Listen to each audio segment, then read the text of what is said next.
नमस्कार, आपण पाहत आहात पुणे लाईव्ह न्यूज. पाहुयात दिवसभरातील ठळक घडामोडी. पुणे शहरातील अपघात रोखण्यासाठी नागरिकांना वाहतूक कोंडीतून दिलासा देण्यासाठी येत्या 15 ते 24 जून या 10 दिवसांच्या कालावधीत सर्व जड आणि अवजड वाहनांना प्रवेशबंदी करण्यात आली आहे. जिल्हाधिकारी जितेंद्र डोडी यांनी गुरुवारी 11 जून रोजी याबाबत आदेश दिला आहे. यातील मोठी वाहतूक चाकणमार्गे वळवण्यात आली आहे. त्यामुळे आधीच कोंडीत अडकलेल्या चाकण औद्योगिक परिसराचा श्वास आणखी कोंडणार असल्याचं स्पष्ट झालं आहे. पुणे शहरात सोलापूर, अहिल्यानगर, नाशिक, मुंबई आणि सातारा या प्रमुख 5 बाजूंनी येणाऱ्या अवजड आणि मल्टी ॲक्सल वाहनामुळे दररोज वाहतूक कोंडी आणि गंभीर अपघात होत आहेत. केवळ 2026 मध्येच शहरात जड वाहनामुळे 30 प्राणांकित अपघातात 31 नागरिकांचा मृत्यू झाला आहे. या पार्श्वभूमीवर 10 दिवसांसाठी प्रायोगिक तत्वावर ही प्रवेशबंदी लागू केली आहे.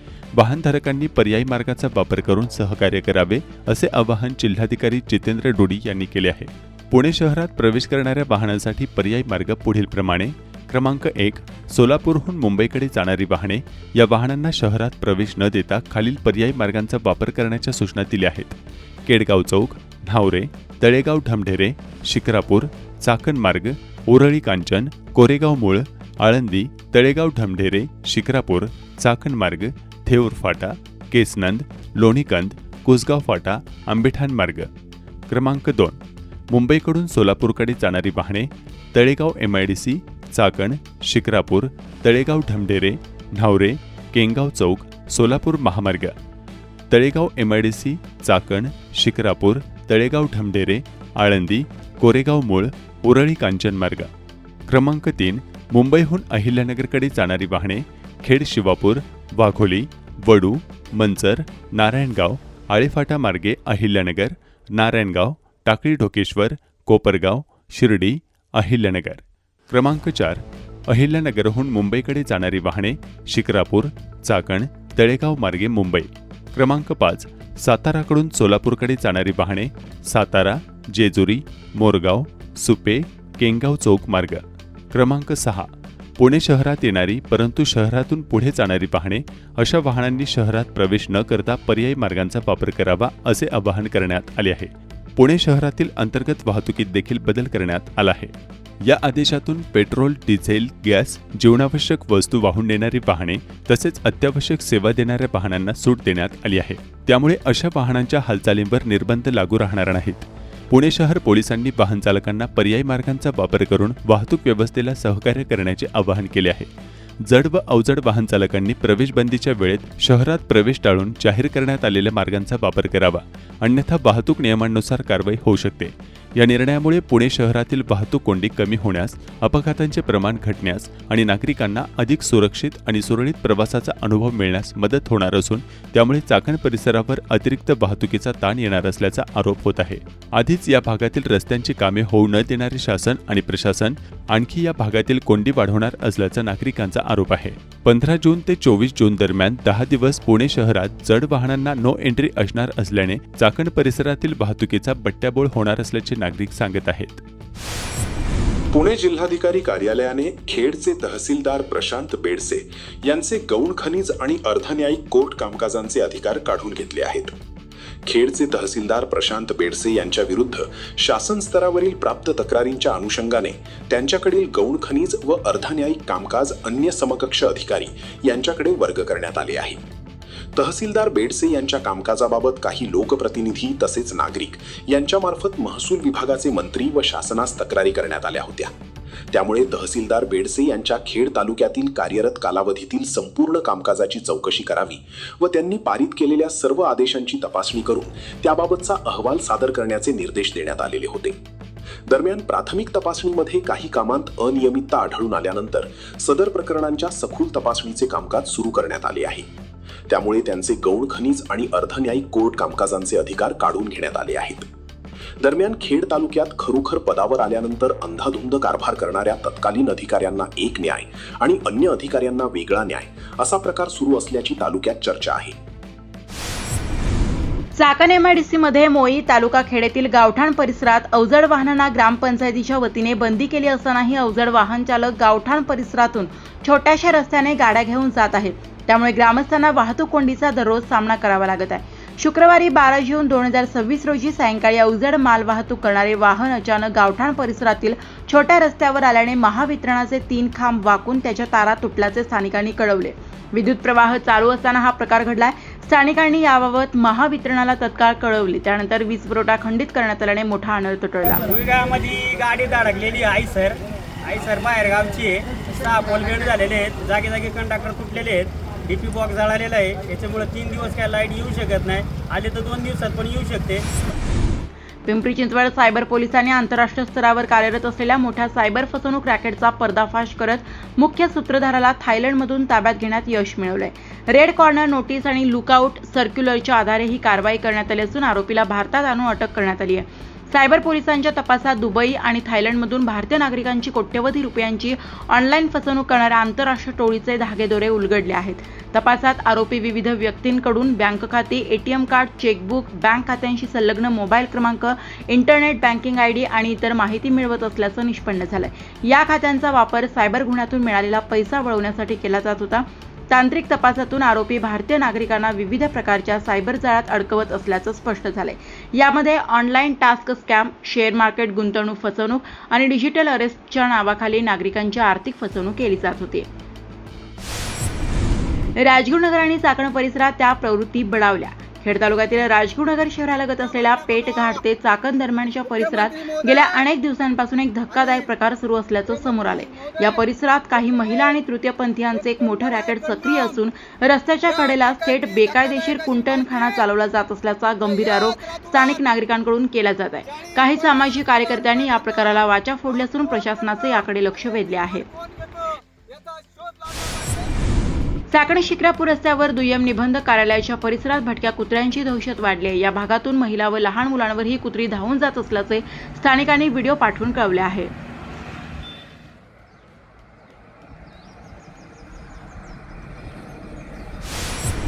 चाकण शहर आणि परिसरात भटक्या कुत्र्यांचा वावर वाढलाय. महात्मा फुले नगर मनशक्ती केंद्र व विद्याधाम कॉलनी परिसरातील भटक्या कुत्र्यांना पकडून श्वान आश्रालय येथे चाकण नगर परिषद प्रशासनाकडून नेण्यात आले.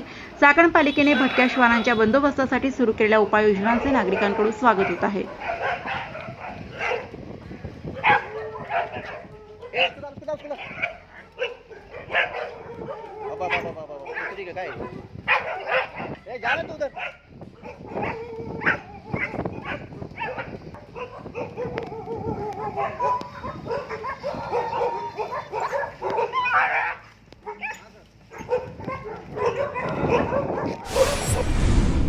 पिंपरी चिंचवड पोलीस आयुक्तालय हद्दीतील चाकण औद्योगिक भागातील अवैध धंदे पोलिसांनी लक्ष केले आहेत. अवैध हातभट्टी दारू व्यवसाय, गुन्हेगारी आणि बेकायदेशीर अतिक्रमणांच्या विरोधात कठोर कारवाई सुरू करण्यात आली आहे. अवैध धंद्यांना पाठीशी घालणाऱ्या व्यक्तींवरही कायदेशीर कारवाई करण्यात येणार आहे. हातभट्टी दारू व्यवसायाच्या विरोधात दक्षिण महाळुंगे एमआयडीसी पोलिसांनी मोठी धडक कारवाई करत 6 अवैध दारू विक्री केंद्रे जेसीबीच्या सहाय्याने जमीनदोस्त केली आहेत. पोलीस, राज्य उत्पादन शुल्क विभाग आणि एमआयडीसी प्रशासन यांच्या संयुक्त पथकाने ही कारवाई केली. हातभट्टी दारू विक्रीसाठी उभारण्यात आलेली अनेक ठिकाणे ही अनधिकृत असल्याचे निदर्शनास आल्यानंतर एमआयडीसी प्रशासनाशी समन्वय साधून अवैध बांधकामे हटविण्याची प्रक्रिया सुरू करण्यात आली आहे. त्यानुसार गुरुवारी संयुक्त पथकाने जेसीबीच्या सहाय्याने सर्व अड्डे कायमचे हटवले. दुरेश रमेश राठोड, लखन जडजा शिंदे, सिग्मा चौक महाळुंगे, पुष्पादेवी शांतीलाल जाट निघोचे, लखन हाजुरिया ठाकूर कुरुळी, उदय अशोक कलाल तळवडे रोड आणि सुष्मिता बंडू हितेज सुभाषवाडी निघोचे यांच्या अवैध दारू विक्री केंद्रावर ही कारवाई करण्यात आली आहे. खेड तालुक्यातील एकूण 110 ग्रामपंचायतीच्या प्रभागनिहाय आरक्षण सोडतीचे कामकाज प्राधिकृत अधिकारी वर्गाने पूर्ण केले. निवडणूक आयोगाच्या निर्देशानुसार यापूर्वी ज्या प्रभागात विशिष्ट वर्गातील लोकसंख्या असेल अशा प्रभागात संबंधित आरक्षण ठेवण्यात येत होते. मात्र यावेळी रोटेशन पद्धतीमुळे अनेक प्रभागात आरक्षण नसणारा वर्गातील आरक्षण आल्यामुळे उपस्थित ग्रामस्थांनी हरकत घेऊन शंका उपस्थित करत नाराजी व्यक्त केली. मात्र अधिकाऱ्यांनी निवडणूक आयोगाने निर्गमित केलेल्या सूचना आदेश समोर ठेवल्याने तालुक्यातील प्रभागनिहाय आरक्षण सोडतीचा कार्यक्रम शांततेत पार पडला. हरकती आणि सूचना झाल्यानंतर 10 जुलै रोजी अंतिम प्रभाग रचना प्रसिद्ध केली जाणार असल्याची माहिती तहसीलदार प्रशांत बेडसे यांनी दिली. महाविकास आघाडी सत्तेत येताच जनतेमधून सरपंच पदाची मैदानातून निवडण्याची प्रक्रिया पुन्हा अंमलात आणली. ग्रामपंचायतीच्या आरक्षण सोडती यापूर्वी जाहीर झाल्यामुळे ग्रामपंचायतीच्या प्रभागनीय आरक्षण सोडतीसाठी सरपंच पदाच्या इच्छुक दावेदारांचे समर्थक मोठ्या संख्येने उपस्थित असल्याचं पाहावयास मिळाले. लोकनियुक्त सरपंच पदासाठी आणि प्रभागातील सदस्य निवडण्यासाठी मतदारांना 2 मते देण्याचा हक्क मिळाला असला तरी पूर्वी निवडून येणाऱ्या सदस्यांना सरपंच उपसरपंच निवडण्याचा हक्क हिरावून घेतल्यामुळे प्रभागात इच्छुक असणाऱ्या उमेदवारांना सदस्य होण्यात विशेष स्वारस्य नसल्याने चर्चा होत आहे. यामुळे ग्रामीण भागात ग्रामपंचायतीच्या आरक्षण सोडतीसाठी बोलावण्यात आलेल्या विशेष ग्रामसभांना ग्रामस्थांची उपस्थिती नगण्य असल्याचं पाहावयास मिळाले. खेड तालुक्यात साकरआळंदी परिसरातील निमशहरी गावातील गुंठा मंत्री इच्छुक उमेदवारांच्या आरक्षणामुळे सरपंच पदाची संधी जरी गेली असली तरी पंचायती सदस्य म्हणून काम करण्याची इच्छा असलेल्या इच्छुकांची मोठी गर्दी झाल्याचे चित्र पाहावयास मिळाले.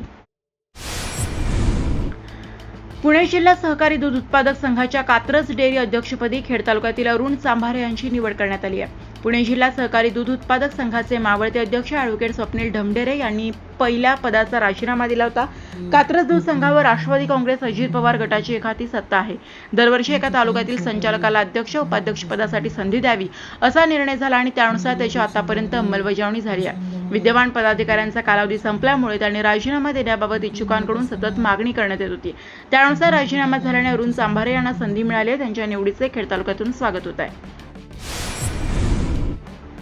पुणे जिल्हा सहकारी दूध उत्पादक संघ मर्यादित कात्रज दूध संघ येथील कथित आर्थिक अनियमितता, संशयित बोगस दूध उत्पादक संस्थांच्या माध्यमातून दाखवण्यात आलेले दूध संकलन, नियमबाह्य सभासदत्व वाटप, वाढत्या आर्थिक दायित्व आणि धार्मिक कार्यक्रमासाठी दाखवण्यात आलेल्या तब्बल 3000 लिटर दूध वितरणाच्या प्रकरणाने अखेर शासनालाच हस्तक्षेप करावा लागलाय. गंभीर आरोपांच्या चौकशीसाठी 2 सदस्यीय उच्चस्तरीय समितीची नियुक्ती करण्यात आली असून कात्रज दूध संघाच्या कारभारावर प्रश्नचिन्ह निर्माण झाले. दुग्ध विकास विभागाकडे प्राप्त झालेल्या तक्रारींची गंभीर दखल घेत विभागीय उपनिबंधक सहकारी संस्था दुग्ध पुणे विभाग यांनी 11 जून 2026 रोजी आदेश काढून चौकशी समिती गठीत केली आहे. कात्रज दूध संघाच्या कारभाराबाबत करण्यात आलेल्या तक्रारींमध्ये अनेक धक्कादायक आरोप समोर आले. प्रत्यक्ष अस्तित्वात नसलेल्या अथवा निष्क्रिय दूध संस्थांच्या नावावर दूध संकलन दाखवण्यात आले का? दूध वाहतूक खर्चामध्ये गैरव्यवहार झाला का? सभासदत्व देताना उपविधींचे उल्लंघन करण्यात आले का? यासह संघाच्या वाढत्या कर्जबाजारीपणा मागील कारणांचीही चौकशी होणार आहे.